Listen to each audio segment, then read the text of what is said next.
So let's take a closer look at applications for the all-in-one biosensor OB1203. The main applications, of course, are for fitness and well-being, also for outpatient care when you go to a hospital or a doctor's office. The question that I get the most is, can OB1203 be used for a wearables device worn on the wrist? And the answer is, of course it can. However, you would want to use it upward facing. It doesn't really make sense to measure proximity, color, and light of your wrist. Instead, you want to use the sensor's capabilities to measure the environmental light level, which then controls the display brightness of your watch. Also, the proximity when you touch the wristband, as well as when you measure your heart rate and your blood oxygen level. So take a look at this application, for example. You can put the OB1203 in this area here, either on the bezel of the watch or in the band of the watch.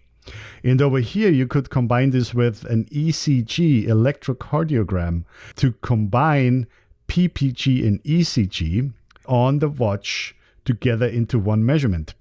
So with an application like this, combining an ECG signal together with a PPG signal, you can now measure both in one wrist-worn device. And guess what? It also has the proximity, the light and the color measurement here as well to, number one, turn the displays on, use it as a button, as a non-mechanical but optical button, and control the display color and brightness with it.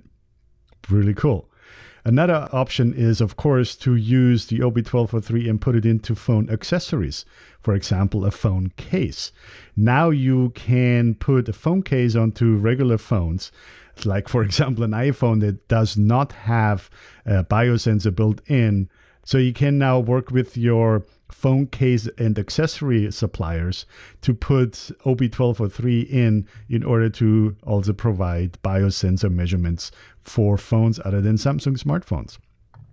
Here's another example of a wrist-worn device, a wristwatch. This is a watch specifically made for the female market. Female, usually mothers, want a device that they can share with their family. For example, they can now share the watch with their kids and measure their heart rate and blood oxygen concentration as well, because it is accessible on the top of the watch by anyone who wants to use it. It's not just measuring the area underneath the watch, your wrist. Another interesting fact is that there's only a very few wristwatches out there. They can measure heart rate as well as blood oxygen together. There's not many wristwatches that can measure blood oxygen. Even the iWatch cannot measure blood oxygen at the wrist. The iWatch only can measure heart rate at the wrist. Interesting options for the automotive industry as well. Many drivers are complaining about fatigue, driver fatigue, being tired or aggressive, frustrated or stressed. In this case, for example, professional drivers like truck drivers can measure their heart rate and their heart rate variability. Heart rate variability is a measure of stress. So while you drive your truck, while you drive your car, you can measure your vital signs, your heart rate, your blood oxygen.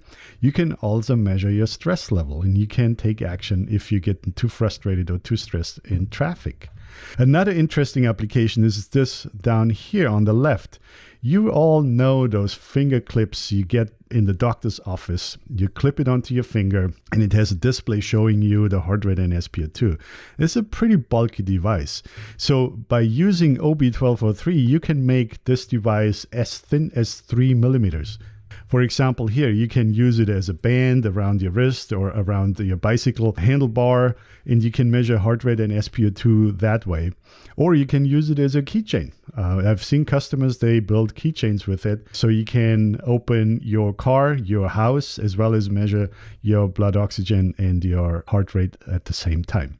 So I think these are very interesting applications, and I hope you find a lot of customers' interest when talking about measuring heart rate, SpO2, and vital signs with phone accessories, wearables devices, in areas of automotive and driver safety or safety in general, but also for medical applications, for example, elderly care or family care.